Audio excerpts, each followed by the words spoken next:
మహిమగల మా పరలోకమందున్న మా తండ్రి, నిబంధన సంబంధమైన మీ ప్రజల మధ్య మీ ఉనికిని, మీ ప్రత్యక్షతను, మీ ప్రసన్నతను అందుబాటులో ఉంచుతూ మానవుల మధ్య సంచరించిన దేవుడు అనేందుకు మీకు స్తోత్రాలు అర్పిస్తున్నాం. కుమారులుగా, మీ కుమార్తెలుగా, నిబంధనలోని ప్రజలుగా మిమ్మల్ని సేవించే భాగ్యాన్ని మాకు అనుగ్రహించినందుకు మీకు స్తోత్రాలు అర్పిస్తున్నాం. మీరెవరో, మీరేమై ఉన్నారో మీ గ్రంథంలో మాకు తెలియచేసిన విధంగా మిమ్మల్ని కనుగొని వెంటాడటకు మాకు సహాయం చేయమని బతిమాలుకుంటున్నాం. గ్రంథంలోని విషయాన్ని మేము గ్రహించడానికి పరిపక్వమైన బుద్ధిని, జ్ఞానాన్ని అనుగ్రహించండి. అనుసరించి మేము మీ కృపకు పాత్రలగినట్లుగా మమ్మల్ని మీ దయాదాక్షిణ్యం చేత ఆదరించి, మా తండ్రి మీ కృప మమ్మల్ని వెంటాడినట్లుగా మేము మిమ్మల్ని వెంటాడగలుగుటకు మాకు సహాయం చేయమని లేఖనం చదువుతుండగా సముచితమైన జ్ఞానాన్ని అనుగ్రహించమని విన్నపాలము ప్రికిమాడైన క్రీస్తునామమున మనం చేస్తున్నాం మా తండ్రి.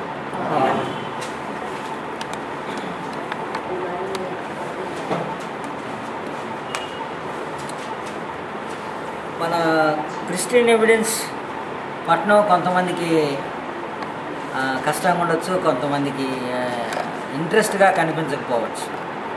ఎందుకంటే ఇది కళాశాలలో విద్యావంతులైన వారిని బైబిల్ తరగతుల్లో తరబేతి చేయడానికి ఉద్దేశించిన కార్యక్రమంలో ఒక సిలబస్లోని ఒక భాగం. సన్సెట్ స్కూల్ ఆఫ్ ప్రీచింగ్లో అమెరికాలోని 53 దేశాల్లో నుండి వచ్చిన వారు సువార్త కొరకు తరబేతి చేయడంలో మొదటి పట్టణం ఏమిటంటే క్రిస్టియన్ ఎవిడెన్స్. అందులో భాగంగా ఆ సిలబస్నే మీకు నేర్పించడానికి ప్రయత్నిస్తున్నాం. కనుక ఈ పూటకి నిద్ర టైంలో అదే కంటిన్యూ చేద్దామా, వేరే టాపిక్ చెప్పనా? కంటిన్యూ చేయనా? మీకేమో కంటిన్యూ చేయ. వేరే టాపిక్ చెప్తా అంటే ఒక టాపిక్ వేరే చెప్తా, తర్వాత రేపు కంటిన్యూ చేస్తారండి. వేరే టాపిక్, ఎందుకంటే నేను ఇతరులను కూడా చూడాలిగా, అందుకోసం.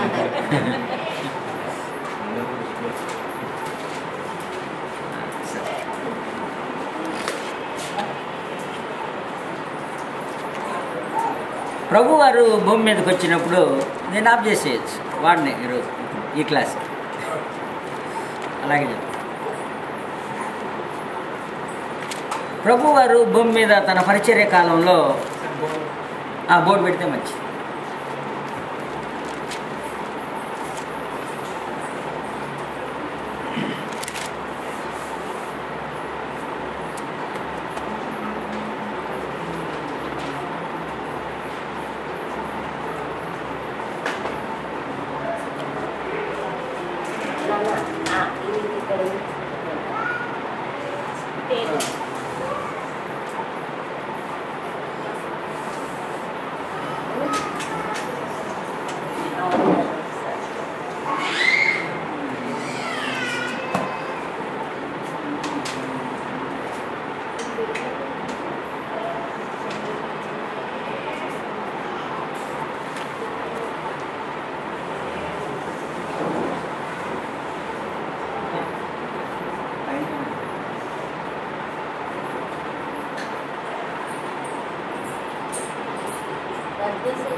ప్రాముఖ్యమైన బైబిల్ అంశాన్ని మనం చదవటానికి ఆలోచన చేస్తున్నాం. ప్రభువైన యేసుక్రీస్తు భూమి మీద ఉన్నప్పుడు ఆయన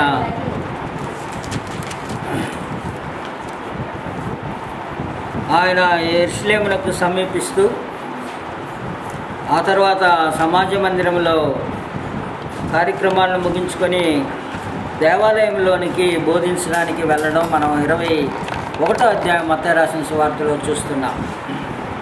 21వ అధ్యాయంలో దేవాలయంలోనికి వచ్చిన ప్రభు ప్రధాన యాజకులు పెద్దలు ఆయన వద్దకు వచ్చి ఆయనను ప్రశ్నించడం చూస్తుంటాం. 21వ అధ్యాయంలో 23వ వచనం. ఇది ప్రాముఖ్యమైన ప్రశ్న. ఆయన చేస్తున్న కార్యములకు ఆయన చేస్తున్న బోధలకు సంబంధించింది కనుక ఆ యొక్క ఉపదేశాలను వింటున్న ప్రధాన యాజకులు పెద్దలు ఆయన వద్దకు వచ్చి అడిగే ప్రశ్న చాలా ప్రాముఖ్యమైనది. 23వ వచనంలో 21వ అధ్యాయము మత్తయి రాసిన సువార్త 23వ వచనం. యేసుని చూసి వారు అడుగుతున్న ప్రశ్న ఏమిటంటే, ఏ అధికారం వలన నీవు ఈ కార్యములు చేయుచున్నావు? ఈ అధికారం ఎవడు నీకు ఇచ్చానని అడిగిన ప్రశ్న ఏమిటంటే, ఏ అధికారం వలన ఈ కార్యక్రమాలు చేయుచున్నావు?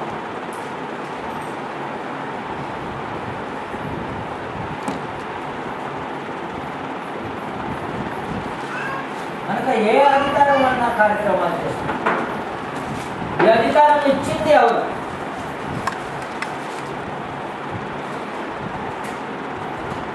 అధికారం ఇచ్చింది ఎవరు? ఈ రెండు ప్రశ్నలు. ప్రభువారు ఆయన బోధిస్తూ ఆయన కార్యములు జరిగిస్తూ వెళుతున్న సందర్భంలో ప్రధాన యాజకుల పెద్దలు ఈ ప్రశ్నలు అడుగుతున్నారు. ప్రభువారు యూదా మతస్థుడికి చెందినవాడుగా తన సమాజ మందిరంలో వాడుకగా వెళుతూ, లేకపోతే దేవాలయంలో ఆయన ప్రత్యక్షమవుతూ అనేకమైన సార్లు ఆయన బోధిస్తూ ఉన్నారు. యూదులు వింటూ ఉన్నారు. అందులో పరిసయ్యులు సద్దుకాయలు శాస్త్రులు ప్రత్యేక కోవకి తెగకు చెందిన వారై ఆయన మాటలను వింటూ ఉన్నారు. ఆయన వింటున్న మాటల్లో వారు ప్రశ్నించడానికి ఏమీ దొరకలేదనుకుంటా, నీకెవరు ఈ అధికారం ఇచ్చింది? నీకు ఇచ్చింది ఎవరు? ఏ అధికారం వలన నువ్వు చేయుచున్నావు? ఆయన బోధించడానికి బోధ ఇలా బోధించమని ఎవరు అధికారం ఇచ్చింది? ఆయన కార్యములు చేస్తున్నప్పుడు ఈ కార్యములు ఇలా చేయమని నీకు ఎవరు అధికారం ఇచ్చింది? మత సంబంధమైన విషయాలలో ఇది చాలా ప్రాముఖ్యమైన విషయం. మత సంబంధంగా దైవికమైన భక్తిగా, లేకపోతే దేవుణ్ణి అనుసరించేవారుగా కొన్ని ఉపదేశాలని మనం అనుసరిస్తుంటాం, లేకపోతే కొన్ని ఉపదేశాలని మనం కూడా బోధిస్తూ ఉంటాం. మత సంబంధమైన కొన్ని కార్యక్రమాలని చేస్తుంటాం. ఆరాధననో, ప్రార్థననో, లేకపోతే స్తుతి చేయడమనో, దైవిక సంబంధమైన దేవునికి సంబంధించిన కార్యక్రమాలని మన జీవితంలో చేస్తున్నాం. మన సొంతంగా చేస్తున్నామా? లేకపోతే ఈ విధంగా చేయడానికి ఎవరైనా మనుషులు ఆజ్ఞాపించారా? లేకపోతే దేవుడే ఆజ్ఞాపించాడా? ప్రభువారికి ప్రశ్న అడిగినప్పుడు వారు మనకు ప్రశ్న కూడా అడిగారు. ఆ అడిగిన ప్రశ్నను ప్రభువారి సమాధానం చెప్తూ, ఈ అధికారం ఎవడు నీకు ఇచ్చానని అడుగగా, యేసు, నేనును మిమ్మల్ని ఒక మాట అడుగుదును, అది మీరు నాతో చెప్పిన ఎడలా నేనును ఏ అధికారం వలన ఈ కార్యములు చేయించున్నాను అది మీతో చెప్పుదును. యోహాను ఇచ్చిన బాప్తిజం ఎక్కడి నుండి వచ్చింది? పరలోకము నుండి వచ్చిందా, కలిగినదా, మనుషుల నుండి కలిగినదా? రెండు సంగతులు చెప్తున్నారు. ఏ అధికారమైనా ఒకటి పరలోకం, లేకపోతే మనుషులు.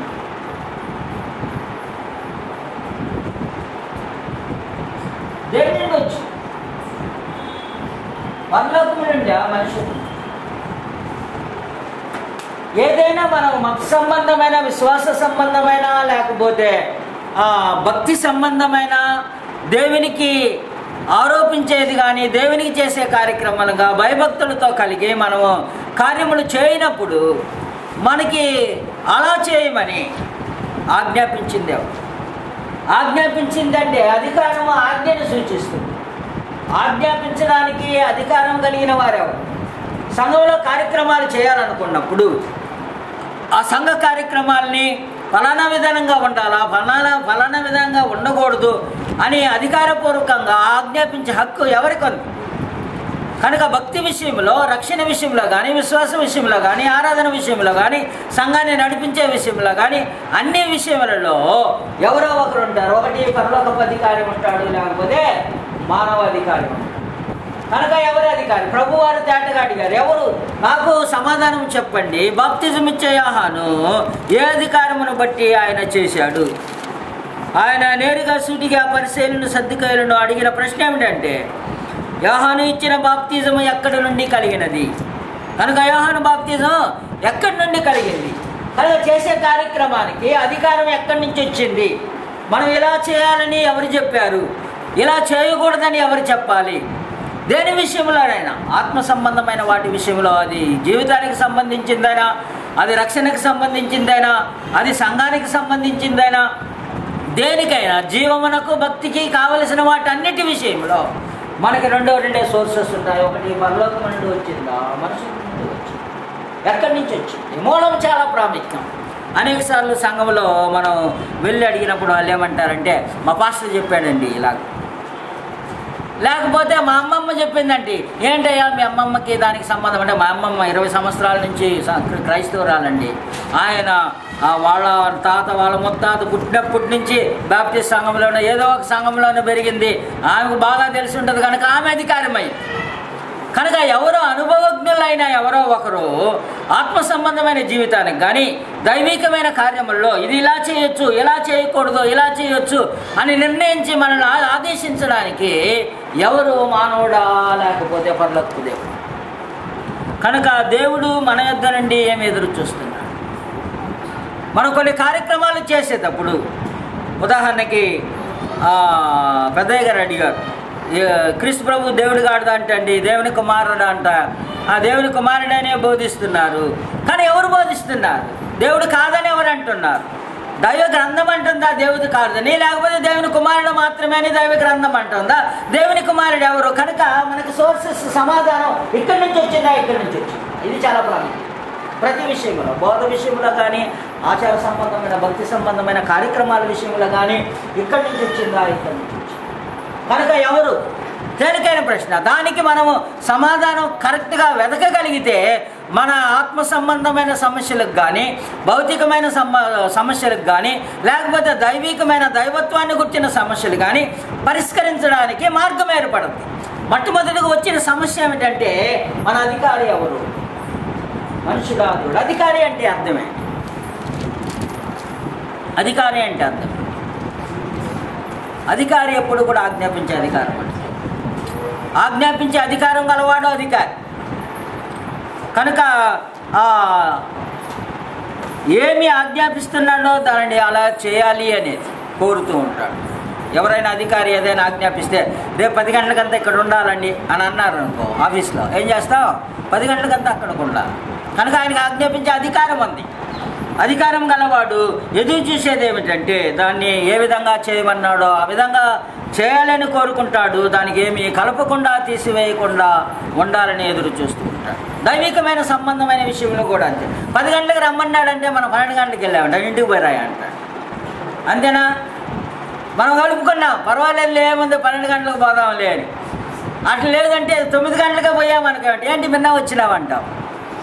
అంతే, అంటే అనుకున్న సమయానికి రాలేదని. కనుక దాన్ని కలిపినా, దానికి తీసివేసినా మనం చేసామని. మానవులుగా మనం చేసినప్పుడు అధికారి యొక్క ఆజ్ఞను ఉల్లంఘించిన వారం అవుతాము, లేకపోతే ఆజ్ఞను పాటించకుండా పోయిన వారం అవుతాం. దైవికమైన విషయంలో కూడా అలాగే మనము దేవుడు చెప్పిన దానిని కలపడానికి కానీ, దేవుని చెప్పిన దానికి తీసివేయడానికి కూడా అధికారం లేదు. ఈ విషయం మీకు అందరికీ తెలుసు. ద్వితీయోపదేశకాండంలో, పాత నిబంధనలో కానీ, ప్రకటన గ్రంథంలో, క్రొత్త నిబంధనలో కానీ, పత్రికలలో కానీ తాటుగా దేవుడు చెప్పిన దానికి ఇది కలపకూడదు, తీయకూడదు అనే విషయాన్ని మనం అందరం ఎరిగిన వారిని. బైబిల్ చదివిన మీకు దాన్ని రెఫరెన్స్లన్నీ చూపించాల్సిన అవసరం లే. కానీ బాహటంగా ఏమిటి తెలుసు అంటే, గ్రంథంలో ఉన్న మాటలకు మనం ఏది కలపకూడదు, ఏది తీయకూడదు. అంటే వాటి సూత్రాల్ని మార్చేనంతగా మన అభిప్రాయాలు అందుకు కలపకూడదు. నియమాలు ఉన్నాయనుకో, సూత్రాలు ఉన్నాయనుకో, ఉపదేశాలు ఉన్నాయనుకో, ఉపదేశాలు కలపడానికి పరలోకమందున్న దేవదూతకు కూడా అధికారం లేదు. కనుక అపోస్తలుడైన పౌలు గలతీయులకు రాసిన పత్రికలో ఈ విషయాన్ని ఆయన తన అపోస్తలత్వాన్ని దృఢపరుస్తూ రాస్తున్న సందర్భంలో గలతీయులకు రాసిన పత్రిక 1వ అధ్యాయంలో ఆయన తేటగా తెలియజేశారు. ఎందుకంటే వారు భిన్నమైన సువార్త తట్టుకు తిరిగిపోతున్నారు కనుక వేరే ఉపదేశాలు కూడా ఉన్నాయి. ఈ రోజుల్లో ఉండడం చాలా వింతేమి కాదు. ఈ రోజుల్లో ప్రభు సంఘాల మధ్య కానీ, లేకపోతే మతశాఖల మధ్య కానీ, లేకపోతే తత్వశాస్త్రుల మధ్య కానీ భిన్నమైన ఉపదేశాలు ప్రతి చోట కూడా దింగురమని వినిపిస్తూనే ఉంటాయి. క్రీస్తు సంఘాల్లోనే ఇన్స్టిట్యూషన్లు ఉన్నాయి, నాన్ ఇన్స్టిట్యూషన్లు ఉన్నాయి, మ్యూజికల్ ఉన్నాయి, నాన్ మ్యూజికల్ ఉన్నాయి. తర్వాత రెండో రాకడిని గురించి నమ్మేవాళ్ళు ఉన్నారు, నమ్మని వాళ్ళు ఉన్నారు, దైవత్వాన్ని గురించి కూడా సరిగా నమ్మని వాళ్ళు ఉన్నారు. మీకు తెలుసుకోలేదు. కనుక మన యొక్క ఉద్దేశం ఏమిటంటే ఏ ఉపదేశాన్ని నువ్వు వెంబడించినా భిన్నమైన ఉపదేశం ఉండకూడదు. ఒకవేళ భిన్నమైన ఉపదేశం ఎక్కడి నుంచి వస్తుంది కానీ ఇక్కడి నుంచి రాదు. గుర్తుపెట్టుకో, అది ఎప్పుడు పరలోకం నుండి రావు. పరలోకమందున్న దేవుడు ఒకే వర్తమానాన్ని, ఒకే సందేశాన్ని మానవాళ్ళందరికీ కూడా విధేయులగుణాలు, ఏక మనసు కలిగి, ఏకతాత్పర్యం కలిగి, ఏ భిన్నాభిప్రాయం లేకుండా జీవించడానికి ప్రభువారు భూమి మీద ఉన్నప్పుడే ప్రార్థించాడు. తండ్రి, నీవు నేను ఎలాగో ఏకమై ఉన్నామో అలాగే వీరు కూడా, వీరి వాక్యం వలన వినేవారందరూ కూడా ఏకమై ఉండవలనని వారి కొరకును నేను ప్రార్థించుస్తున్నాను అని అన్నప్పుడు ఏకత్వం లేకుండా ఐక్యత కలిగి జీవించడానికి పరలోకపు ఉపదేశం ఎప్పుడు కూడా ఆత్మ కలిగించే ఐక్యతను కాపాడుకున్నట్టు సిద్ధపడి ఉన్నారు. కనుక ఆత్మ కలిగించు ఐక్యతను కాపాడుకున్నట్లో మనము మూలమేమి చూడాలంటే ఏ సమస్య వచ్చినా ఈ సమస్యకు పరిష్కారం ఇక్కడి నుంచి వస్తుందా, ఇక్కడి నుంచి వస్తుందా. మనం గలతీయులకు రాసిన పత్రికకి వెళ్ళాం, అక్కడ చదవలేదు పూర్తిగా. భిన్నమైన సువార్త తట్టుకు అప్పుడే తిరిగిపోతున్నాడు. అలాగ తిరిగిపోవటం చూడగా నాకు ఆశ్చర్యము కలుగుచున్నది. 1వ అధ్యాయము 6వ వచనం 7వ వచనంలో ఆయన చెప్పేస్తున్నాడు, అది మరి ఒక సువార్త కాదు కానీ క్రీస్తు సువార్తను చెరుపగోరి మిమ్మల్ని కలవరపరచువారు కొందరున్నారు. హెచ్చరిక ఏమిటంటే క్రీస్తు సువార్త చెరపబడదు. అదొక మరొక సువార్త కాకూడదు. ఎప్పుడు మరొక సువార్త అవుద్ది? ఎప్పుడైతే దేవుని అధికారం లేకుండా, దేవుని ఆమోదం లేకుండా, దేవుని యొక్క చిత్తంలోనికి మానవుని యొక్క మనసు, ఆలోచన, అభిప్రాయాలు లేకపోతే తత్వాలు ఆ బోధలోనికి చొచ్చినప్పుడు అది భిన్నమైన సువార్త అయిపోతుంది. గుర్తుపెట్టుకోవాలన్నమాట. కనుక భిన్నమైన సువార్త ఎప్పుడవుద్దంటే ఒక ఆయన అంటాడు, అయ్యా బాప్తిజంలో ఏముందండి, వాడు చనిపోయే మాదిరిగా ఉన్నాడు, ఒక నీళ్ళు తీసుకొని సెలకరించేయండి, అది కూడా బాప్తిజం. ఏముందిలేండి, యేసు దేవుని కుమారుడని నీ మనసులో ఒప్పుకో, అప్పుడే రక్షింపబడతా, బాప్తిజంతో ఏం పని ఉంది? భిన్నమైన సువార్త. ఇలాగ అనేకమైన భిన్నమైన సువార్తలు. ఏ సంఘం అయితే ఏముందిలేండి, అన్ని సంఘాలు ఒకటే కదా, కాకపోతే బోర్డు వేలే అంతేగాని మేము బాప్టిస్ట్ సంఘం అని పెట్టుకున్నాము, లేకపోతే ప్రాంతంలో అప్పుడు కూడా ఉన్నాయండి. ఒక ఆయన ఏం చేశారంటే ప్రాణ గ్రంథాన్ని తీసి అప్పుడు ఎన్ని సంఘాలు ఉన్నాయని చూడండి. ఎఫ్ఎస్సి కాండంలో అనేకమైన సంఘాలు ఉన్నాయి. సార్దీస్ సంఘం ఉంది, ఆ తర్వాత ఫిలదెల్ఫియా సంఘం ఉంది. ఇన్ని సంఘాలు ఉన్నాయి కదా. 7 సంఘాలకు రాసినప్పుడు 7 సంఘాలు ఉంటే ఇప్పుడు 70,000 సంఘాలు ఉండడంలో తప్పేముందండి? కానీ అవి ఎలాంటి ప్రాంతీయ ప్రదేశాలతో పిలువబడిన సంఘాలుగా ఎఫ్ఎస్సిలో ఉన్న సంఘం అనేది తెలియదు. మీరు ఒకసారి ప్రాణ గ్రంథం చూడగలిగితే 1వ అధ్యాయంలో మీరు ఆసియాలో ఉన్న సంఘాలను గురించి చూసినప్పుడు ఆయన 2వ అధ్యాయంలో మనకి ఎఫ్ఎస్సిలో ఉన్న సంఘపు దూత. కనుక ఎక్కడున్న సంఘాలు అనమాట? ఎఫ్ఎస్సిలో ఉన్న సంఘం. సంఘమేమో క్రీస్తు ప్రభు సంఘం ఏ ప్రాంతంలో ఉందో చెప్తుంది. దాన్ని వదిలిపెట్టి చూడండి, ఎఫెసీలో సంఘం ఉంది, లేకపోతే స్మరణలో సంఘం ఉంది, సార్దీస్లో సంఘం ఉంది, పెర్గమలో సంఘం ఉంది, తుయతైరాలో సంఘం ఉంది. ఆ మాట నేను ఎందుకు వచ్చాను మీరు ఒకసారి చూడండి. స్మరణలో ఉన్న సంఘపు. కనుక ప్రాంతము పేరేది, సంఘం పేరుగా ఊరు పేరు. ఊర్లో ప్రభు సంఘం ఉంది, ఉండేదేమో ప్రభు సంఘమే, కానీ ఆ ఊర్లో ఉంది కాబట్టి ఆ ఊర్లో ఉన్న ప్రభు సంఘం అని చెప్పడానికి ఉపయోగించిన తీరే కానీ అక్కడ ఒక మరొక సంఘం ఉందని కాదు. దాన్ని ఆధారం చేసుకొని ఏమంటారంటే ఏముందండి, ఆసియా ఖండంలో ఇన్ని సంఘాలు ఉన్నప్పుడు మనం కూడా పెట్టుకోవచ్చుగా, దాంట్లో ఏముంది, ఏ పేరుతో ఏముందిలే. కనుక అనేక సార్లు ఇలాగూ భిన్నమైన సువార్త తట్టుకు ఇంత త్వరగా తిరిగిపోయే అవకాశం ఆ రోజుల్లోనే ఉన్నది. ఈరోజు కొత్త ఏమి కాదు. ఆయన అంటున్నాడు, క్రీస్తు సువార్తను చెరుపుకోరి మిమ్మల్ని కలవరపరచువారు కొందరున్నారు. మేము మీకు ప్రకటించిన సువార్త కాక మరి యొక్క సువార్త మేమైనను పరలోకం నుండి వచ్చిన ఒక దూత అయినను ప్రకటించిన ఎట్లా అతడు శాపగ్రస్తుడగిన. కనుక ఏ వర్తమానానికి ఏది చేర్చడం కానీ ఏది తీసివేయడం కానీ సువార్తతో మరొక దానిని కలిపి చెరపడం కానీ ఉండడం వలన అది భిన్నమైన సువార్త అయిపోతుంది. కనుక ఆ సువార్త నిర్మలమైనదిగా ఉండాలా, దానికి ఏది కలిపి మానవుని యొక్క అధికారంతో మనిషి నుండి కలిపేది ఉండకూడదు. పరలోకం నుండి ఎలాగొచ్చింది అలాగే ప్రకటింపబడాలా. కనుక బైబిల్ అధికారం అంటే బైబిల్ అధికారాన్ని గురించి మనం ఆలోచన చేస్తున్నాం. కనుక బైబిల్ అధికారం అంటే దేవుడు దేనిని చేయుటకు ఆజ్ఞాపించాడు, అధికారపూర్వకంగా తెలియజేశాడు, దానికి ఏది కలపకుండా అలాగే చేయి. అది బైబిల్ అధికారం, గుర్తుపెట్టుకోవాలి. మనకు బైబిల్ అధికారం అంటే బైబిల్ అంటే సర్వస్వం అండి. కానీ బైబిల్లో కొంత తీసుకుంటారు, మానవుల్లో కొంత తీసుకుంటాడు. ఇంకొకటి కూడా ఉంది, బైబిల్లో కొంత తీసుకొని పాత నిబంధనలో తీసుకొని ఏంటి దావీదు వాయిద్యాలు వాయించలేదా, మనం కూడా వాయిద్యాలు వాయించవచ్చు, అధికారం బైబిల్దే కదా. బైబిల్ అలా ఉందండి. కానీ ఇప్పుడు చేయడం నేను తప్పండి. నేనన్నాను దావీదు నాట్యం ఆడాను, నువ్వు కూడా నాట్యం కూడా చేశాను, నాట్యం కూడా చేయొచ్చుగా. కనుక బైబిల్ అధికారం అంటే కేవలం బైబిల్లో ఉన్న ఒక పదాన్ని తీసుకొని ఆ పదాన్ని నేటి అనుచరులలో ఆ భావనతో ఊరికి అలాగే పెట్టడం కాదు, సందర్భాన్ని సూచించి ఇదిగా అధికారము బైబిల్ అధికారమా కాదా అని నిర్ణయించాలి. కనుక బైబిల్ అధికారము చాలా ప్రాముఖ్యమైనది. కనుక పాత నిబంధన మనకి కేవలం ఎందుకు ఇవ్వబడింది అనే దాన్ని మనం ఒకసారి చూడగలిగితే, అటు రోమీలు రాసిన పత్రికలో గాను మొదటి కొరింథీయులు రాసిన పత్రికలో గాను 2 పదప్రయోగాల్ని మనం చూడగలిగితే, పాత నిబంధన గ్రంథము మనకి ధర్మశాస్త్ర గ్రంథము ఎందుకు ఇవ్వబడిందో తేటగా మనం చూడవలసిన అవసరం ఉంది. అప్పుడు మనము బైబిల్ అధికారంలో మనం దేనికి కట్టుబడి ఉండాలో మనం తెలుసుకోవడానికి అవకాశం ఉంటుంది. కనుక రోమీలు రాసిన పత్రిక 15వ అధ్యాయం 15వ అధ్యాయము 4వ వచనం.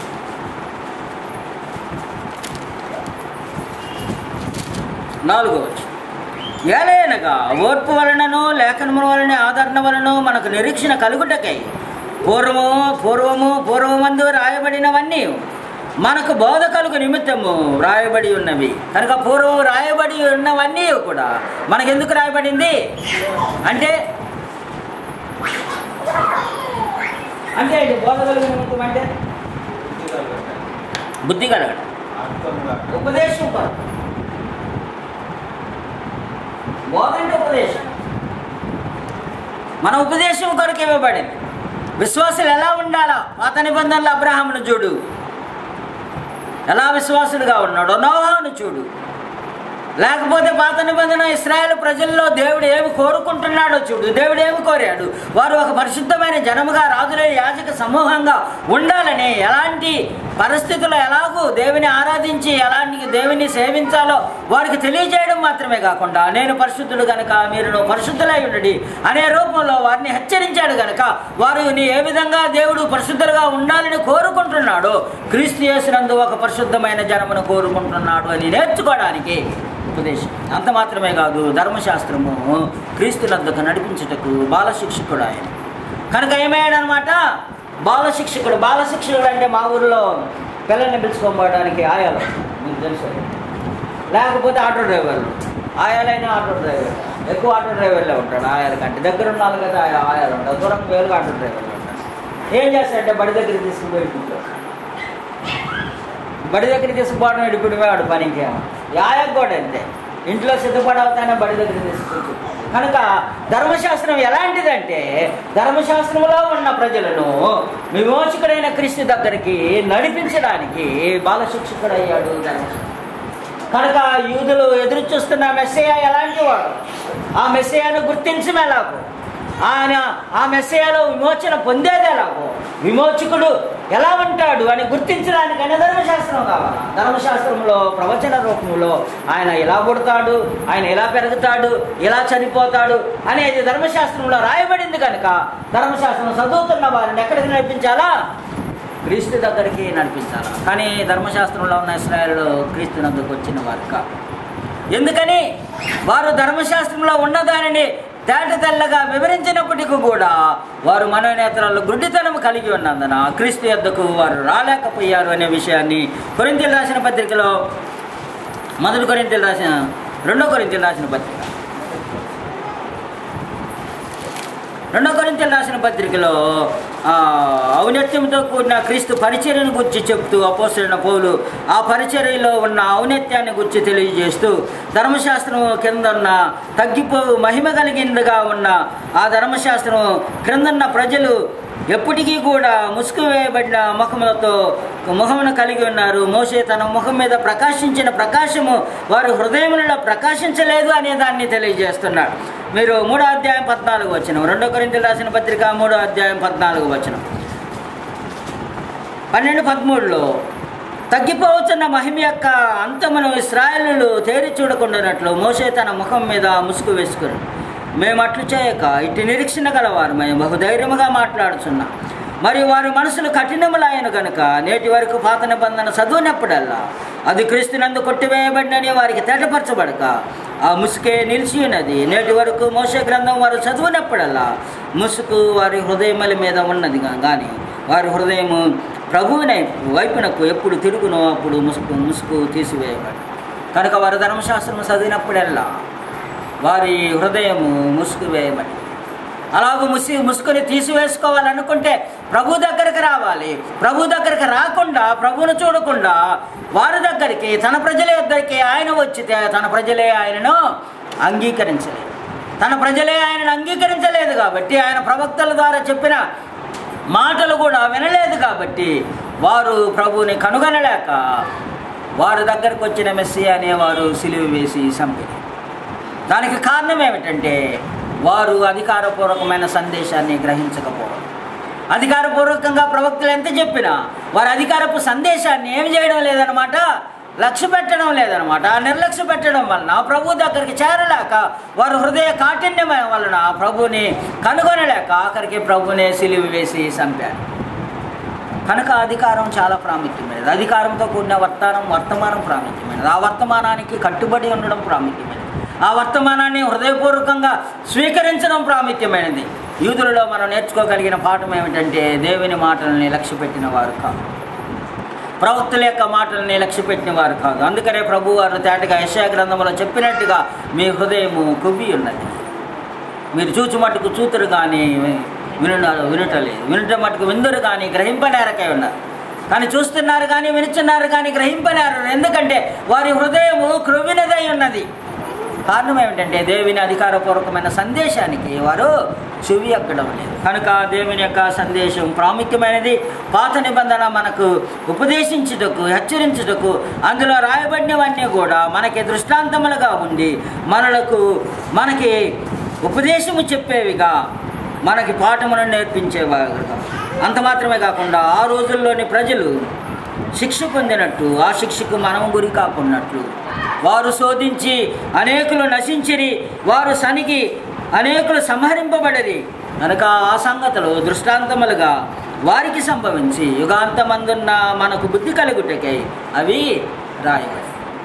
కనుక అవి ఎందుకు రాయబడినవంటే మనకు బుద్ధి కలగడానికి. 1 కొరింథీయులు రాసిన పత్రిక 10వ అధ్యాయము మీరు 5వ వచనం నుంచి చూడగలిగితే 5వ వచనం నుంచి 11వ వచనం వరకు కూడా మనకి దృష్టాంతాన్ని, పాత నిబంధన దృష్టాంతాన్ని ఎత్తి చూపించడం జరుగుతుంది. 5వ వచనంలో అయితే వారిలో ఎక్కువ మంది దేవునికి ఇష్టలుగా ఉండకపోయారు కనుక అరణ్యములో సంహరింపబడింది.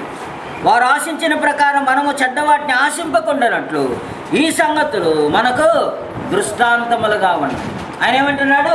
బోధ కలగడానికి. అంత మాత్రమే కాదు, ఏమిగా ఉన్నాయి? దృష్టాంతములుగా ఉన్నాయి.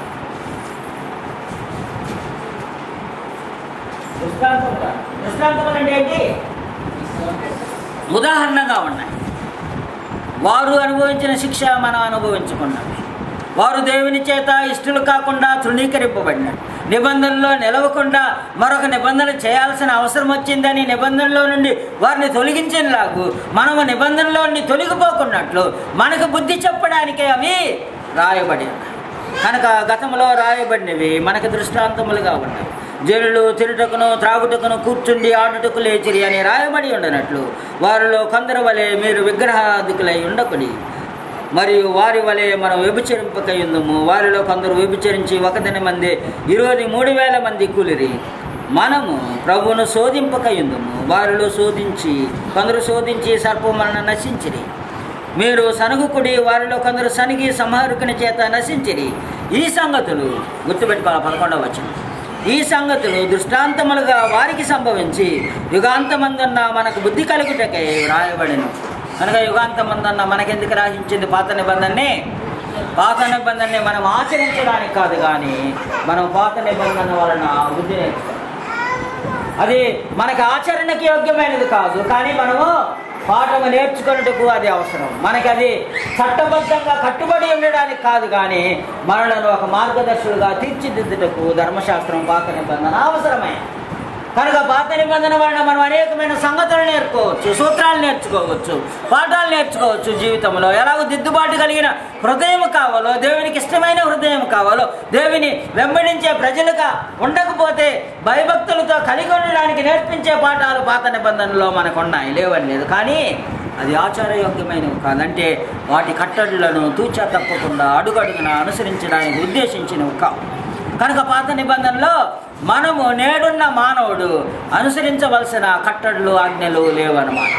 కనుక పాత నిబంధన బైబిల్ అధికారం కలిగిందా ఉన్నప్పటికీ కూడా మన ఆచరణకి యోగ్యమైనది కాదు. దానివలన బుద్ధి కలగడానికి దృష్టాంతాలుగా ఉన్నాయి, పాఠాలుగా ఉన్నాయి, ఉపదేశాలు ఉన్నాయి, మనకు అవసరమైన ఉపదేశాలు అందులో ఉన్నాయి. కానీ వాటి యొక్క ఆజ్ఞలు మనల్ని ఆదేశించడానికి లేవు. వెళ్ళండి, ఉదయాన్నే లేస్తేనే దహన బలి అనిపించండి, సాయంకాలం అయితే దహన బలి అనిపించండి, పాపం చేసినప్పుడు ప్రాయశ్చిత్తార్థమైన బలి అర్పించండి, అపరాధం చేసినప్పుడు అపరాధ పరిహార్థ బలి అర్పించండి, లేకపోతే సంవత్సరానికి ఒకసారి వెళ్ళి ది డే ఆఫ్ అటోన్మెంట్ నేను ప్రాయశ్చిత్తార్థమైన దినాన్ని, ఉత్సవ దినాన్ని ఆచరించండి ఆజ్ఞాపించడానికి దానికి అధికారము లేదు. నేటి మానవాళికి పాత నిబంధన శాసన అధికారము, శాసించే అధికారము దానికి లేదు. కానీ నేడు క్రీస్తునందు లేకపోతే నేడు సర్వమానవాళికి క్రొత్త నిబంధన అధికారం ప్రాముఖ్యమైనది. కానీ పాత నిబంధనలో నుండి కొన్ని పాఠాలు మనం చూస్తున్నాం. ఈ అధికారాన్ని తృణీకరించినప్పుడు ఈ అధికారం నేర్చుకున్నట్టుకు రాయబడింది. మనం నేర్చుకోవడానికి పాత నిబంధన కొన్ని సూత్రాలు చూస్తూ క్రొత్త నిబంధనకి అన్వయించుకోవడానికి ప్రయత్నిద్దాం. ఈ సందర్భంలో మనం చేసేది పాత నిబంధనలో కొన్ని సూత్రాలు అధికారానికి సంబంధించిన పరలోకపు దేవుని అధికారానికి, మనుషుల అధికారానికి తేడాన్ని చూస్తూ పరలోకపు దేవుని అధికారానికి విధేయులు కాకపోతే ఆ రోజులు ఏ విధంగా మనకు బుద్ధి కలగడానికి, మనకు ఉపదేశంగా ఉండడానికి, మనల్ని హెచ్చరించడానికి, మనల్ని దృష్టాంతాలుగా ఉండడానికి అవసరమైన వాటిని పాత నిబంధనలో నుండి కొన్ని ఉదాహరణలు చూస్తూ మనం చేసే కార్యానికి పరలోకపు అధికారం లేకపోతే అది మనుషుని యొక్క అధికారం నుండి వస్తే, మనిషి శాసించిన దానిని బట్టి వస్తే, మానవుని యొక్క నడిపింపు కింద వస్తే, దేవుని యొక్క నడిపింపు కింద వస్తే వ్యత్యాసం ఏమిటి, దానివల్ల ప్రతిఫలం ఏమిటో కొన్ని ఉదాహరణలో మనం చూస్తున్నాం. మనం చేసే దేనికైనా దైవికమైన అధికారము అవశ్యకం. ఇది అవసరం. ఏది అవసరం? ఇది అవసరం. ఇది అవసరం. మనం అనేకసార్లు ఉపదేశంలో మనుషుల మీద ఆధారపడి, మనుషుల చేత పట్టబడి, మనుషుల ఉపదేశం చేత తిప్పబడి, దాన్ని కూడా లేఖనాలను కూడా మెలికలు వేసి తిప్పి అనుకూలంగా బోధించే బోధకులు తయారు చేసుకోవడంలో జనులు ఉంటూ ఉంటారు. అలాంటి హెచ్చరిక క్రొత్త నిబంధనలు అనేక చోట్ల ఉన్నాయి. తర్వాత కానీ ఇప్పుడు మనం చూసేది ఏమిటంటే పరలోకపు దైవికమైన అధికారము అవసరం ఉంది. ఒక దేశానికైనా, ప్రభుత్వానికైనా, సంస్థలకైనా, కుటుంబాలకైనా అధికారం యొక్క అవసరత. మరి ఎక్కడైనా అధికారం లేదనుకో ఏమైపోద్ది? ఆ సంస్థ అయినా విచ్చలవిడైపోద్ది, హద్దులు ఉండవు దానికి. కుటుంబంలో కూడా అంతే. యజమానుడు లేడు, అధికారి లేడు అనుకో, కుటుంబం కూడా ఒక అధికారి కింద, ఒక యజమాన్యత్వం క్రింద నడిపింపబడకపోతే అది కుటుంబమైనా, సంస్థ అయినా, ఏదైనా ఏమవుద్దన్నమాట? పతనం అయిపోద్ది. కనుక ఏ ఆటలోనైనా, ఏ రంగంలోనైనా అధికారం యొక్క ప్రాముఖ్యతను మనం చూస్తుంటాం. కనుక ఆట ఆడేటప్పుడు కూడా వాళ్ళకి నియమాలు ఉంటాయి. ఆ నియమాలను అనుసరించి ఆట ఆడుతుంటారు. అది ఏ ఆటే కానీ, క్రికెట్ అన్నా ఆడిని, లేకపోతే టెన్నిస్ అన్నా ఆడిని, ఫుట్బాల్ అన్నా ఆడిని, దానికి సూత్రాలు ఉంటాయి, నియమాలు ఉంటాయి. ఆ నియమాలను అనుసరించి ఆడాలి. కనుక ప్రతి రంగంలో ఆత్మ సంబంధమైన వాటిలో కూడా అలాగే ఆ నియమాలు లేకుండా పరలోకపు నియమాలు లేకుండా ఉంటే తమకిష్టించిన మార్గాన్ని అందుకని అంటుంటారు. పెద్ద ఆయన చెప్పారు, ఎందుకంటే వారు ఎలాగో నడుచుకుంటున్నారు, ఈ సత్యాన్ని నమ్మడం లేదే. కారణం ఏంటంటే వారు ఏ అధికారాన్ని వెంబడిస్తున్నారు? మానవ అధికారాన్ని వెంబడిస్తున్నారా, దేవుని యొక్క అధికారాన్ని వెంబడిస్తున్నారా? దానిని బట్టే వారు వెంబడిస్తూ ఉంటారు. ఎందుకంటే అక్కడికి అందరూ పోతుంటారంటే మనుషుల ఆజ్ఞల్ని వెంబడిస్తున్నారు, దేవుని ఆజ్ఞలను తిరస్కరిస్తున్నారు, అంతే వ్యత్యాసం. కనుక మనము ఏ అధికారమును బట్టి ఆత్మ సంబంధమైన దైవికమైన విషయములలో అధికృతమైన నియమావళిని అనుసరిస్తున్నామా లేదా అనేది ప్రాణం. అధికృతమైన నియమావళి అంటే మీకు అర్థం కాదు, అది పదప్రయోగం కొద్దిగా కష్టంగా ఉంటుంది. ఇంగ్లీష్లో అవుతుంది, ఆథరైజ్డ్ పర్సన్ ఓన్లీ పర్మిటెడ్ అని. ఎక్కడైనా మీరు పోయినా, హాస్పిటల్కి పోయినా, లేకపోతే హోటల్స్కి పోయినా, permission is not allowed, only authorised persons are allowed. అంటే ఎవరైతే ఆమోదం పొందారో, రావడానికి పర్మిషన్ పొందారో వారు మాత్రమే లోనికి రావాలా. అలాగే ఆత్మ సంబంధమైన కార్యక్రమంలో ఇది ఆమోదయోగ్యమైనది, దేవుడు ఆమోదించాడు ఇది చేయడానికి, ఈ ఉపదేశాన్ని అనుసరించడానికి దేవుడు ఆమోదించాడు, దేవుడి సమ్మతి ఉంది, ఈ కార్యక్రమానికి సమ్మతి ఉంది, ఈ యొక్క పనికి సమ్మతి ఉంది, రక్షణకి సమ్మతి ఉంది, లేకపోతే మనం నిత్య జీవం పొందడానికి దేవుని ఆమోదం ఉంది. దేవుని ఆమోదం లేకపోతే అది మనం ఆయన చెప్పుకున్న మార్గంలో కాకుండా మరొక మార్గంలో పొందడానికి వీలు కాదు. కనుక రక్షణ విషయంలో కానీ, సంఘం విషయంలో కానీ, జీవిత విషయంలో కానీ, మనం చేసే ఏదైనా, నమ్మే ఏదైనా, లేకపోతే అనుసరించేది ఏదైనా విశ్వాసపు మార్గాన్ని అనుసరించినప్పుడు దేవుని యొక్క ఆమోదం ఉందా లేదా అనేది ప్రాముఖ్యం. దీన్ని చేయడానికి ఎవరు చెప్తారు? ప్రభుని అడిగినట్టుగా నీవు ఏ అధికారం అన్న చేస్తున్నావు, ఇది ఇచ్చింది ఎవరు, నీవు ఏ అధికారం బట్టి చేస్తున్నావు? ప్రభు తిరిగి అడిగిన ప్రశ్న ఏమిటంటే, బాప్తిజం ఇచ్చే యోహాను ఏ అధికారం బట్టి? పరలోకపు అధికారమా లేకపోతే మనుషుని యొక్క అధికారమా? కనుక ఏ అధికారము? పరలోకపు అధికారమా, మనిషి అధికారమా? ఏ ఉపదేశంలోనైనా ప్రాముఖ్యమైన సూత్రం అది. గ్రంథాన్ని మనం ఆలోచన చేసినప్పుడు ఈ గ్రంథం వ్రాయబడిన దినాలలో కూడా దేవుని అధికారం ఉంది. గ్రంథం రాయబడిన దినాల్లో, మనం రాసిన దినాలలో అనుకుంటా, రాయబడిన దినాల్లో ఆది కాండములో మనం చూసినప్పుడు, ఆది కాండములో మనము ఏదైనా తోటలో లేక 21వ శతాబ్దంలో కూడా దేవుని అధికారం అవసరమైంది అని చూడదు. దేవుడు మొట్టమొదటి కుటుంబాన్ని తన స్వహస్తంతో చేసిన కుటుంబానికి ఆయనే ఆదేశాన్ని నేరుగా ఆజ్ఞాపించి చెప్పాడు. ఇది చెయ్యి, ఇది చేయకూడదు, ఇది చేసిన ఎడల నీవు నిశ్చయముగా చచ్చెదవు అనే విషయాన్ని దేవుడు బాధ్యతలతో పాటు దేవుని యొక్క ఆజ్ఞను కూడా ఏదైనా తోటలో ఆదామవ్వలకి ఇరువరికి ఇచ్చారు. నీవు ఈ చెట్టు ఫలమును తినమున నిశ్చయముగా నీవు చచ్చెదవు. కనుక ఆజ్ఞ జారీ చేశాడు. ఆజ్ఞ జారీ చేసినప్పుడు ఆ అధికారికి లోబడక ఉన్నందున వారు దేవుని యొద్ద నుండి దూరం అయిపోయారు.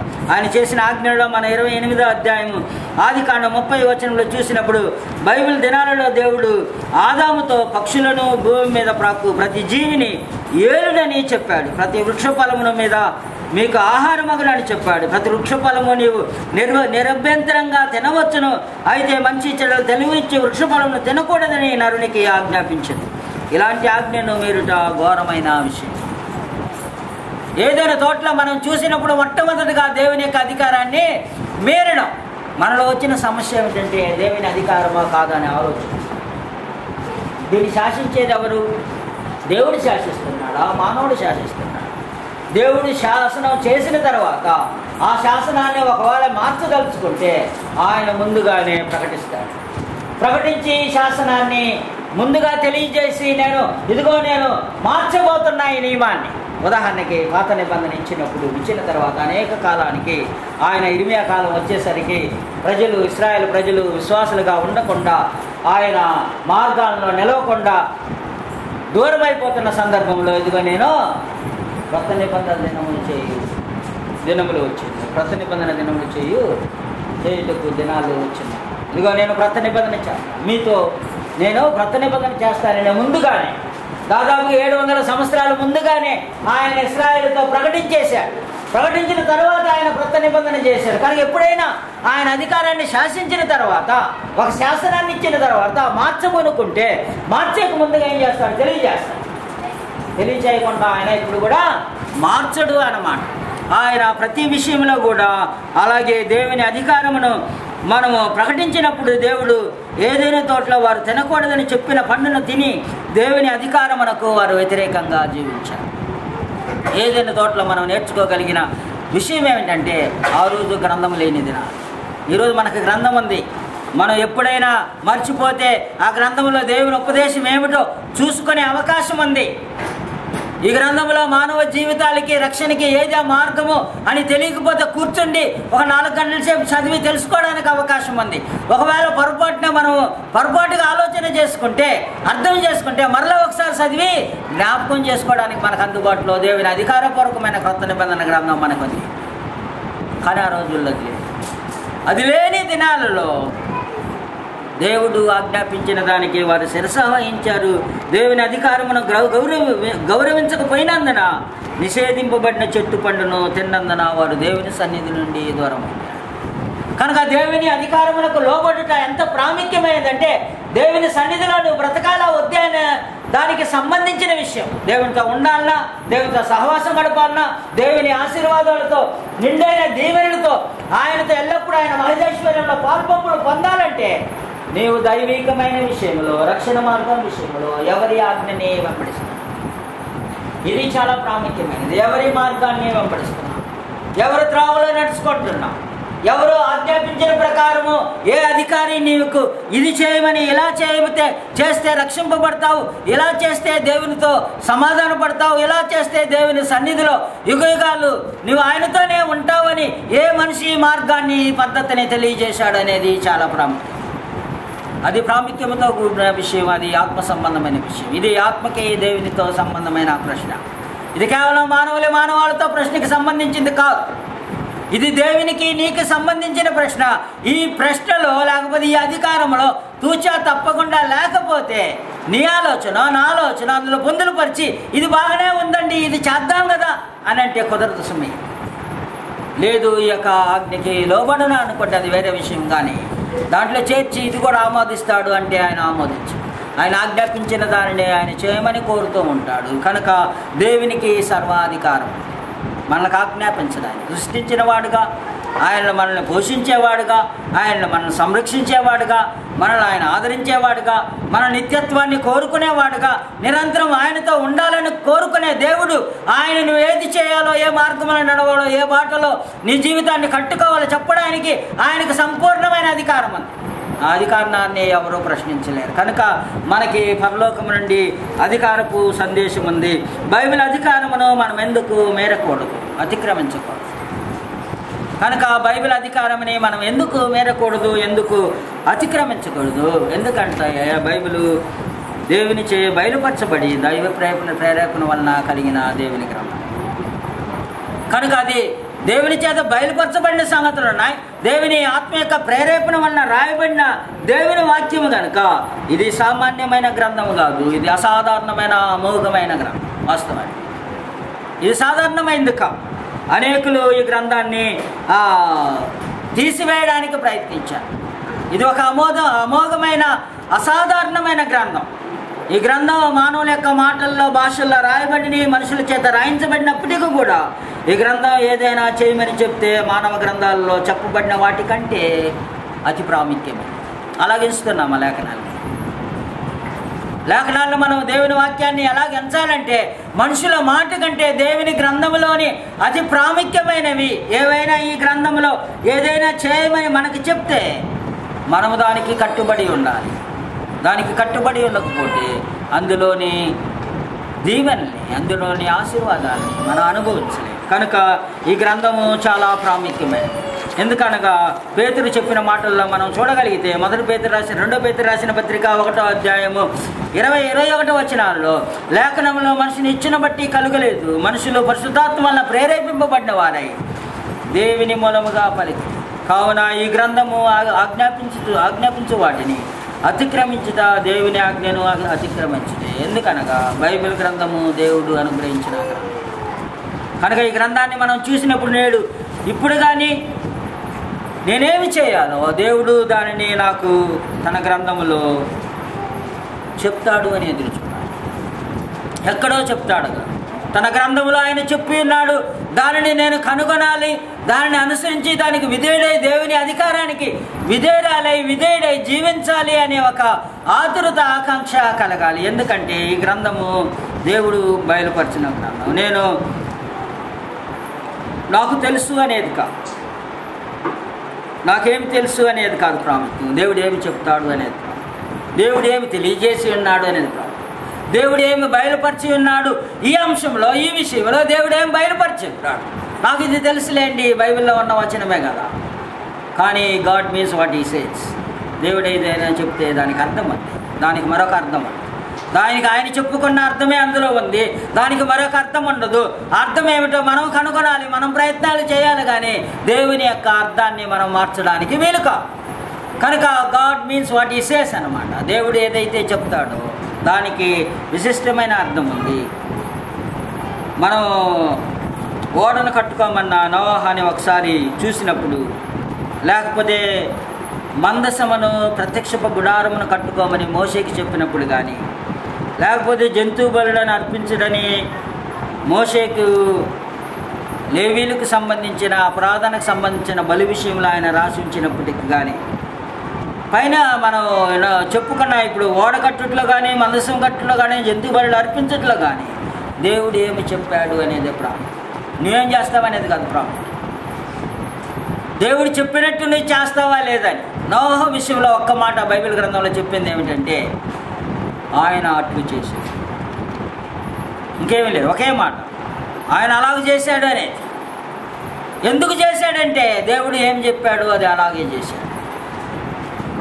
కనుక దేవుడు చెప్పిన దాన్ని చేశాడు, అది అలాగే చేశాడు. ఏమిటో చేయాలి, ఎంత విస్తీర్ణ కలిగిందా చేయాలి, ఎంత ఎత్తు కలిగిందా చేయాలి, ఎన్ని కిటికీలు కలిగిందా చేయాలి, ఎంత కొలతలు ఉండాలి అనేది అన్నిటినీ దేవుడు చెప్పిన ప్రకారం చేశాడు. విధేయత అంటే దైవికమైన వాటి విషయంలో దేవుడేమి చెప్పాడు అనేది ముందు తెలుసుకోవాలి. దేవుడేమి చెప్పాడో తెలియకుండా బాప్టిజం ట్యాంక్ దగ్గరికి వెళ్ళడం కాదు. దేవుడేమి చెప్పాడో తెలియకుండా ఊరనికి ఆరాధనలో కూర్చుండి లేచుకొని రావడం కాదు. దేవుడు ఏమి చెప్పాడో దానిని ఆయన చెప్పిన విధంగా చేయమన్నట్టుగా చేస్తున్నామా లేదా అనేదే ప్రాముఖ్యం. మందసాన్ని గురించి మనం ఆలోచన చేసినప్పుడు, దేవాలయ నిర్మాణంలో ప్రత్యక్షపు గుడారాన్ని అమర్చమని మోషేకు ఆజ్ఞాపించినప్పుడు అన్ని రకాలైన పద్ధతుల్ని ఆయన తెలియజేశాడు.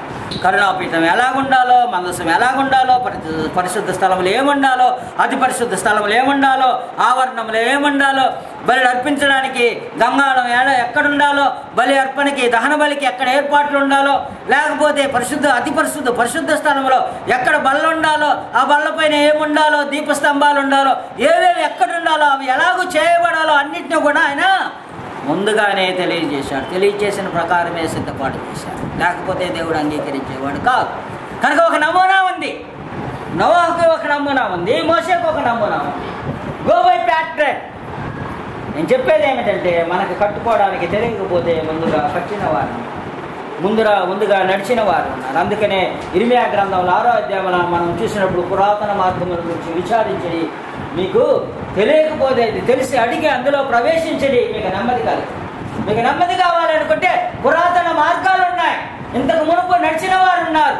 నడిచిన వారు ఇక్కడ లేరు సుమి, ఈ గ్రంథంలో మనకున్నారు. ముందుగా నడిచిన అపోస్తలులు ఉన్నారు, ముందుగా నడిచిన ఆది క్రైస్తవులు ఉన్నారు. ఆది క్రైస్తవులు నడిచిన నడకలో, లేకపోతే విశ్వసించిన విశ్వాసంలో మనం వారి విశ్వాసాన్ని చూసుకొని మన విశ్వాసాన్ని సరి చేసుకుందాం. వారి జీవితాన్ని చూసుకొని మన జీవితాన్ని సరి చేసుకుందాం. ఒకవేళ భూమి మీద ఉన్న మనుషులు సరిగా కనపడకపోతే, అనేక సార్లు భూమి మీద ఉన్న మనుషుల్లో మనకి ఏదో లోట్లు కల్పిస్తుంటాయి. కాబట్టి ఆ లోట్లు చూసి ఇదేంట్లే ఎక్కడికి పోయేది, అది కాదు. మనకంటే ముందుగా పందెపు రంగంలో ఓపిగా పరిగెత్తిన ప్రధాన యాజకుడు మనకున్నాడు. ఆయన కేవలం ఆయన నడుచువాడు మాత్రమే కాకుండా మన రక్షణకు కర్తయ్యు నన్ను కొనసాగించి యేసు వైపు చూసి మీరు నడు. కనుక మనకి యేసు మాదిరికరంగా ఉన్నాడు. మనకు ముందుగా పందెపు రంగంలో ఓపికగా పరిగెత్తిన ఆయనను చూసి మనం పందెపు రంగంలో పరిగెత్తడం అవసరం. కనుక మనకు నమూనాలు ఉన్నాయి, మనకు ఆదేశాలు ఉన్నాయి, నమూనాలు ఉన్నాయి. నమూనాన్ని, ఆదేశాన్ని రెండింటినీ చూసి అనుకరించి నడవడం చాలా ప్రాముఖ్యం. కనుక మనం జీవిస్తున్న నిబంధనలోని వాటిని అర్థం చేసుకోవడం ప్రాముఖ్యం.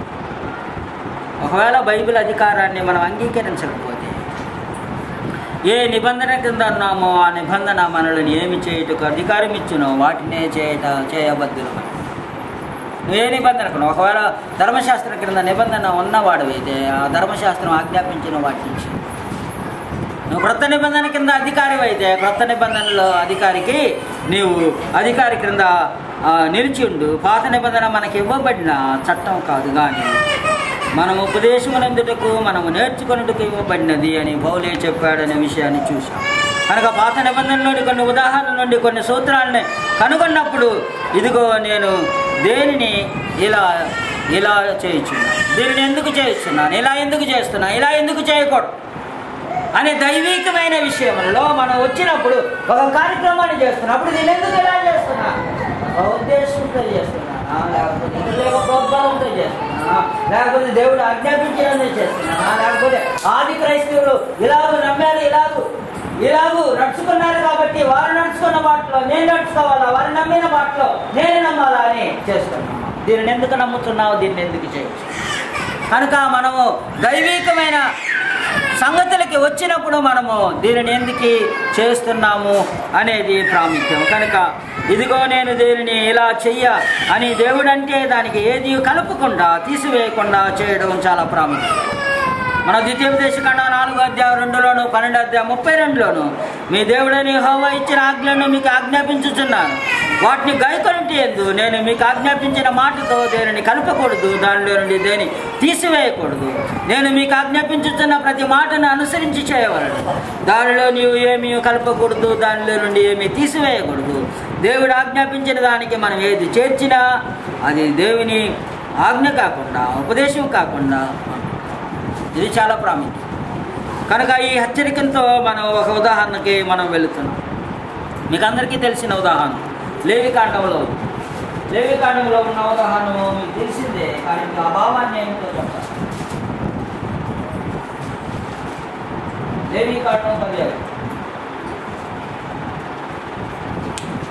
లేవికాండం 10వ అధ్యాయంలో మీకు తెలిసిన విధంగా అహరోను కుమారులు మీకు తెలుసు, నాదాబు అబీహులు తమ తమ ధూపార్ధనలను తీసుకొని వాటిలో నిప్పులు ఉంచి వాటి మధ్య ధూపద్రవ్యం వేసి యెహోవా తాము వేరే కాదు తీసుకెళ్ళారు. ఏంటండి అంటే అగ్నిలో కూడా వేరే అజ్ఞానం తర్వాత అజ్ఞానం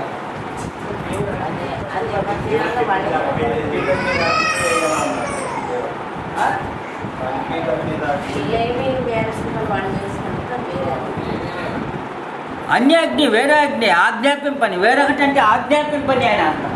వేరే అనే మాట ఏమిటంటే ఆజ్ఞాపింపని.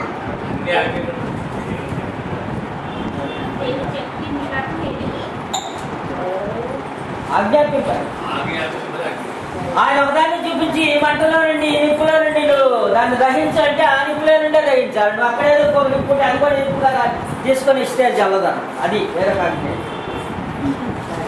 ఆజ్ఞాపింపనిది. కనుక వారికి ఏదైతే ఆజ్ఞాపించారో ఆ ఆజ్ఞాపించిన అగ్నిని తీసుకోకుండా మరొక చోటు నుండి మరొక అగ్ని తీసుకొని చేయడమే వేరొక అగ్ని. దాన్ని వేరొక అనే మాటతో ఉపయోగించడం ఆజ్ఞాపింపని దానిని సూచించడానికి ఉపయోగించేది. వేరొక అగ్నిని ఆయన సన్నిధికి తెచ్చినప్పుడు యెహోవా సన్నిధి నుండి అగ్ని బయలుదేరి వారిని కాల్చివేశారు. తమకు ఆజ్ఞాపింపని వేరొక అగ్ని ఆయన సన్నిధికి తెచ్చి ధూపం వేయగా వారు చేసిన విషయం మీకు తెలుసు. వారు మృతి చెంది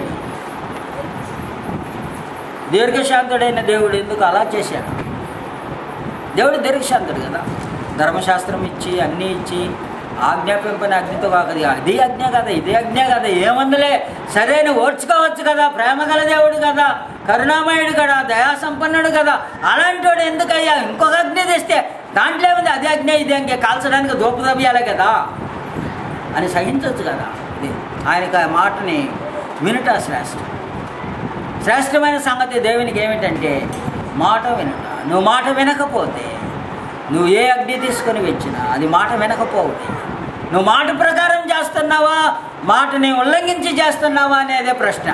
కనుక దేవుని మాటను అనుసరించి చేస్తున్నావా, దేవుని మాటను అనుసరించకుండా చేస్తున్నావా అనేది ప్రశ్న. కనుక పరలోకపు అధికారం అంటే దేవుని మాటను అనుసరించి చేసేది.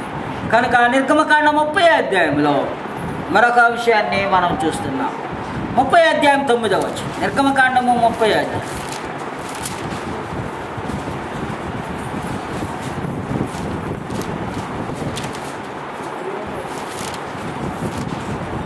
అధ్యాయము 9వ వచనం.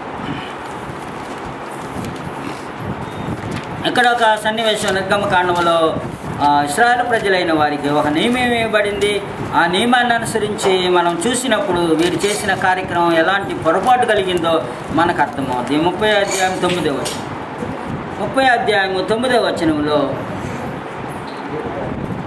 మీరు దాని మీద అన్యధూపమునైనను దహనబలి సంబంధమైన ద్రవ్యమునైనను నైవేద్యమైనను అర్పింపకూడదు, పానీయమైనను దాని మీద పోయకూడదు. కనుక నిత్య ధూపమును గురించి కట్టడ వారికి ఏమిటంటే 30వ అధ్యాయంలో ధూపము చేయుటకు నీవు ఒక వేదికను చేయవలను, తుమ్మకడతో దాన్ని చేయవలను. కనుక ధర్మశాస్త్రం వారికి చట్టం ఏమిటంటే ధూపం వేయడంలో ఉన్న చట్టం 9వ వచనంలో మనకి కనిపిస్తుంది. ఆయన సన్నిధిని నిత్యమైన ధూపముగా ఉండాలనుకుంటే యెహోవా సన్నిధిని నిత్యమైన ధూపముగా ఉండడానికి మీ తరతరములో ఇది నిత్యమైన ధూపముగా ఉండాలనుకుంటే మీరేమి చేయాలో ఆయన 9వ వచనం చెప్తున్నాడు. మీరు దాని మీద అన్య ధూపమునైనను దహనబలి సంబంధమైన ద్రవ్యమైనను నైవేద్యమునైనను అర్పింపకూడదు, పానీయమైనను దాని మీద పోయకూడదు. కనుక అన్య ధూపము అంటే ఏంటి? అన్ఆథరైజ్డ్. ఆంగ్లంలో ఏముందంటే ఈ ట్రాన్స్లేషన్స్లో అన్ఆథరైజ్డ్.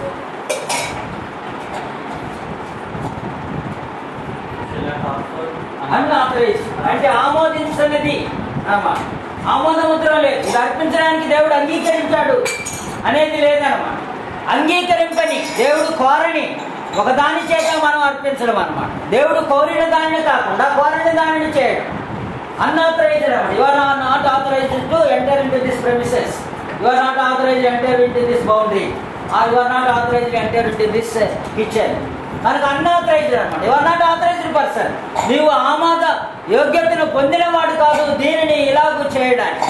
అలాగే మనం ఒక అర్పణను అర్పించేటప్పుడు దేవుడు ఆమోదిస్తున్నాడు. మన స్తుతి గీతాన్ని కానీ, మన కానుకలను కానీ, మన జీవితాన్ని దేవునికి అర్పణ కానీ, దేవునికి మహిమార్థ నిమిత్తమై దేవుని మార్గములో ఆయన బిడ్డలుగా జీవించడానికి ఆయన ఆమోదాన్ని పొంది ఉన్నామా లేదా? ఒక కార్యక్రమాన్ని చేయడానికి ఒక ఆమోదం ఉందా లేదా? ఏదైనా ఆత్మ సంబంధమైన వాటి విషయంలో మనం చూసినప్పుడు మీరు దాని మీద అన్య ధూపమైనను దహనబలి సంబంధమైన ద్రవ్యమైన వేయకూడదని అహరోను ప్రతిదినం ప్రొద్దుట ధూపం వేయించు ఉండేవాడు. అహరోను ప్రతిదినము కూడా ఒక నిర్నిమిత్తమైన అగ్గిని తీసుకుని వెళ్ళి దానిని దహిస్తూ ఉండేవాడు. అలాగూ కాకుండా అహరోను కుమారులైన వారు నాబాద అబీహులు ఇరువురు కూడా దానికి భిన్నంగా తన తండ్రికి భిన్నంగా ఆయన చేసిన దానిగా విధంగా చేయకుండా ముందుగా చేసి చూపించాడు. దాన్ని చూసిన వారు అక్కడి నుంచే చేసి ఉండాల్సిందే, కానీ వారు అనుసరించిన వారు కాదు. అలాగూ అనుసరించకుండా అధికారపూర్వకంగా ఆజ్ఞాపింపని అనుమతింపని ధూపమును దహనబలిని ద్రవ్యమును నైవేద్యమును అర్పించకూడదు. మనం మన జీవితంలో కూడా దేని విషయంలోనైనా దేవుడు ఆజ్ఞాపించిన దాన్ని మనము చేయకూడదు. దేవుడు ఏదైతే మీరు చావకుండానట్లుగా ఆజ్ఞాపించి బోధించిన సమస్త విధులను అనుసరించవాలి. ఆయన ఈ యొక్క అధ్యాయంలో 30వ అధ్యాయంలో తేటగా చెప్పిన విషయం ఏమిటంటే మీరు చావకుండానట్లు గుర్తుపెట్టుకోవాలి. మీరు చావకుండానట్లు దేన్ని కూడా అర్పించకూడదు. మీరు మరియు అహరోను సమస్తమైన ఒక్కసారి ప్రాయశ్చిత్తార్థమైన బలి అర్పిస్తూ ఆయన ఈ సందర్భంలో చెప్పింది ఏమిటంటే మీరు చావకుండానట్లు దీనిని అన్య ధూపమైనను ద్రవ్యమైనను నైవేద్యమైనను దాని మీద పోయకూడదు అనే దాన్ని తెలియజేశాడు. కనుక చావకుండానట్లుగా కనుకనే వీరు అన్య అర్పణను అర్పించినప్పుడు అప్పటికప్పుడే దేవుని యొక్క అగ్ని పరలోకం నుండి వచ్చి వారిని దహించవేయడం మనం చూస్తూ ఉన్నాం.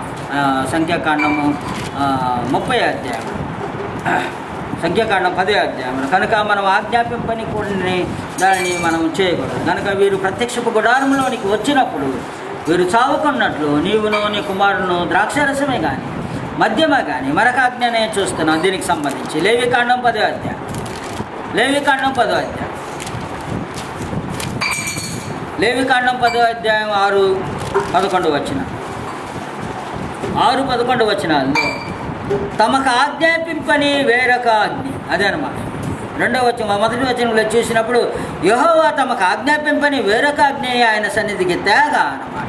కనుక ఆజ్ఞాపింపని దానిని చేయడం, వారు బోధించి ఆజ్ఞాపించిన వాటిని లెక్క చేయలేదు అన్నమాట. మేము కోరుకున్న దానిని మాకు ఇష్టం వచ్చిన దాన్ని చేస్తాం, మేము ఆశించిన దాన్ని, మేము నిశ్చయించుకున్న దాన్ని మేము చేస్తామని దేవుని యొక్క ఆగ్రహమునకు వారి గురి.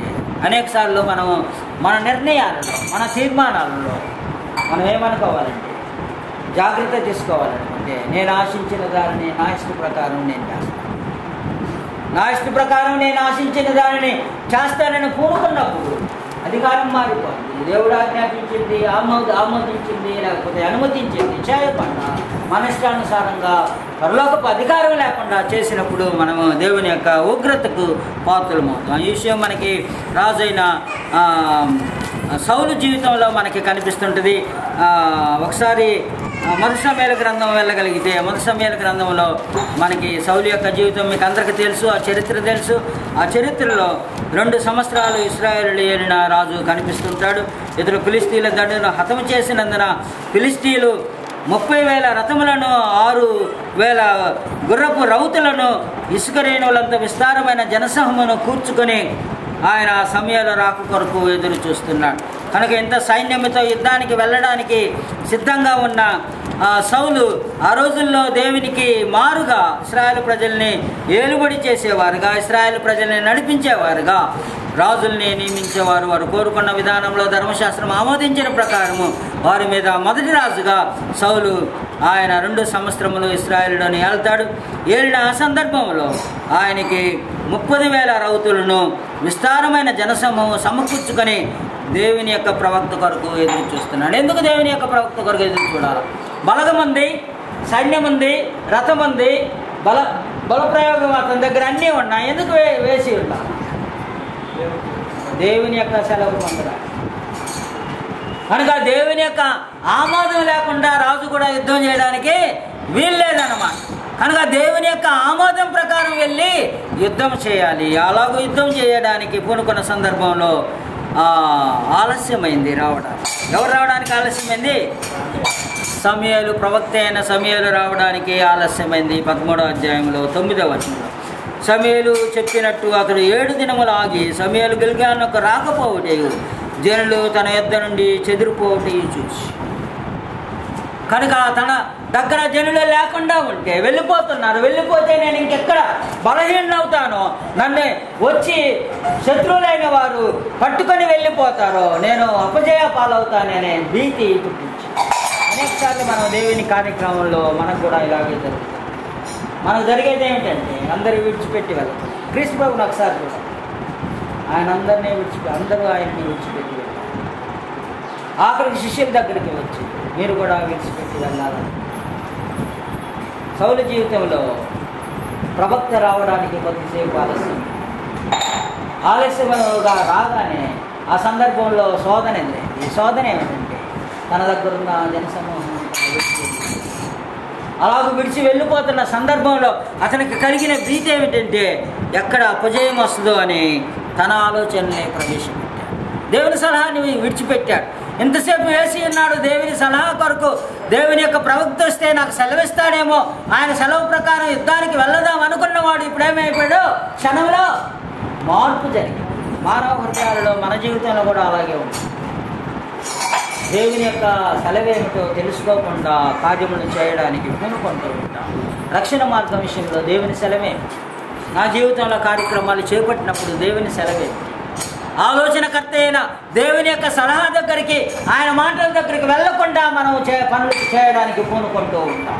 అంటే ఆయనకు ఆలోచనతో మనకు పనిలే. అనేకసార్లు రాజైన సౌలుకు కూడా అలాగే, నాకు ప్రవక్త కొరకు ఇంకా వేచి ఉండలేను, సమయం అయిపోయింది, నేను ఇంకా అతనితో నేను ఉండలేను అనే రూపంలో అతను విసుగు చెందిపోయాడు. జనులందరూ చెదిరిపోతున్నారు. ఆ సందర్భంలో దహన బలులను సమాధాన బలులను నా ఎద్దుకొని తీసుకొని రమ్మని చెప్పి దహన బలి అర్పించాను. అతడు దహన బలి అర్పించి చాలించిన వెంటనే సమూయేలు అసలు రాజు దహన బలి అర్పించడానికి వీలున్నాడు.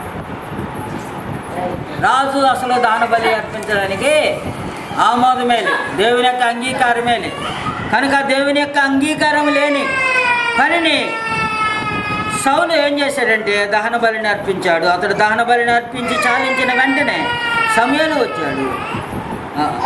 సౌలు అతన్ని కలిసి అతనికి వందనము చేయటికి బదులు రాగా సమూయేలు అతనితో నీవు చేసిన పని ఏమని అడిగాను. అందుకు సౌలు, జనులు నా యొద్ద నుండి చెదిరిపోవుటయ్యి.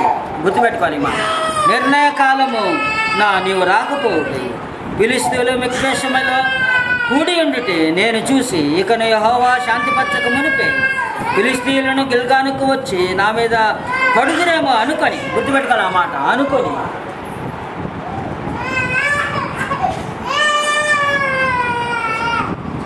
ఈ అనుకొని అనేది చాలా జీవితంలో అనేక సార్లు అనుకుంటాం. ఏదో ఒక మాటను బట్టి ఆ మాట వెనక 10 కథలు ఉంటాయని అనుకుంటూ ఒకటే ఉంటుంది సందేశం మనకు వచ్చింది. ఆ సందేశం మనకి ఏమనుకుంటావు తెలుసా? 10 కథలు అడుగుతూ ఉంటాం. ఇలాగ ఉండొచ్చు అండి, ఇలాగ ఉండుండొచ్చు, లేకపోతే ఇలాగ అయ్యుండొచ్చు, ఇలా అయ్యుండొచ్చు, ఉండుండొచ్చు. అంటే అది నిజం కాదనమాట. కానీ ఇలాగ అయ్యవచ్చు అనుకున్నాడు అనమాట. నువ్వు రాకపోతే ఏం చేసేది? వారు నా మీద పడిపోతారేమో అని వారికి తెలిసి నేనే ఊరుకున్నా. నువ్వు వచ్చి ఇంక బలర్పించి సెలవు పొందే వారికి నేను ఎక్కడ ఉండేది నేను అనుకున్నా. అనుకోవడాలు దేవుని రక్షణ మార్గంలో చాలా పడుతుంది. అనుకోవడాలు ఉండదు. నువ్వు ఎదిగి ఉండాలి. నీవు నిత్యజీవు పొంది ఉన్నావని నీవు తెలుసుకున్నట్లు ఇవి రాయబడేది. నువ్వు తెలుసుకోగలవు నీవు నిత్యజీవు పొందిన్నావా లేదా అని. ఇది అనుమానాస్పదం కాదు.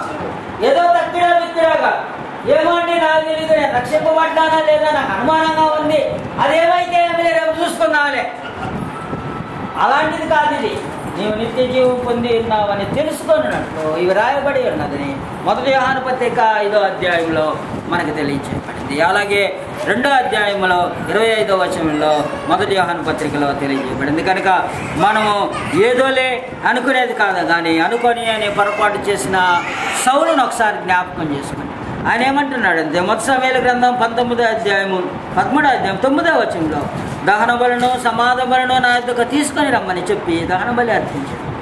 11వ అధ్యాయము 13వ అధ్యాయం 11వ వచనంలో సమూయేలు వచ్చి నీవు చేసిన పని ఏమిటని సౌలుని అడుగుగా, అందుకు సౌలు, జనుడు నా యొద్ద నుండి చెదిరిపోవుటి, నిర్ణయ కాలమున నీవు రాకపోవుటి, ఫిలిష్తీయులు నా మీద పడుదురేమోనని నా అంతటా నేను సాహసించి. గుర్తుపెట్టుకోవాలి,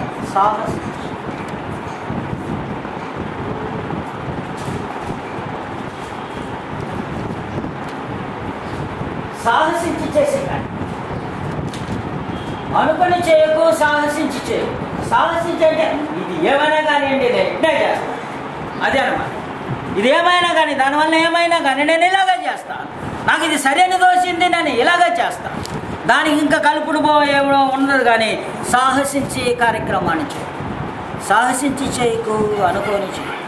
దేవుని ఆమోదాన్ని పొంది చేయి, లేదే దేవుని అంగీకారాన్ని పొంది చేయి. దేవుని యొక్క ఆలోచనలు తీసుకొని ఆయన ఆలోచన ప్రకారం చేయి. అనేకసార్లు ఏమంటున్నారంటే, ఎవరో వచ్చారండి, మరేమడిగారు, నాకు ఒక మాట జాలి అనిపించింది, నేను అనుకున్నా ఇచ్చేసాను. అలాగ అనుకున్నా ఇచ్చేసేది కాదు. దేవుడు సెలవిచ్చిన దాన్ని చూడు. ఆయన ఏమి సెలవిచ్చాడు, ఎలా ఇవ్వమని సెలవిచ్చాడు, ఎలాగ ఇవ్వకూడదని సెలవిచ్చాడు. దాన్ని అలాగూ సెలవిచ్చిన ప్రకారం ఇవ్వడంలో కానీ ప్రతిదానిలో కానీ మనం ఏం చేయాలంటే అనుకున్నట్టు చేయకూడదు.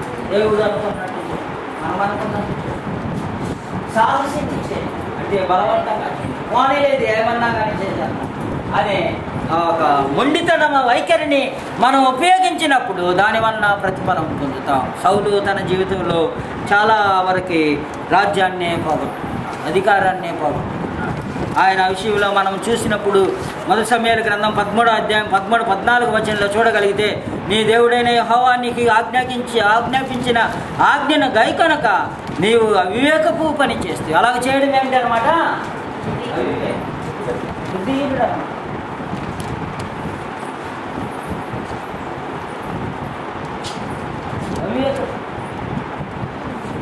బుద్ధి లేని పని.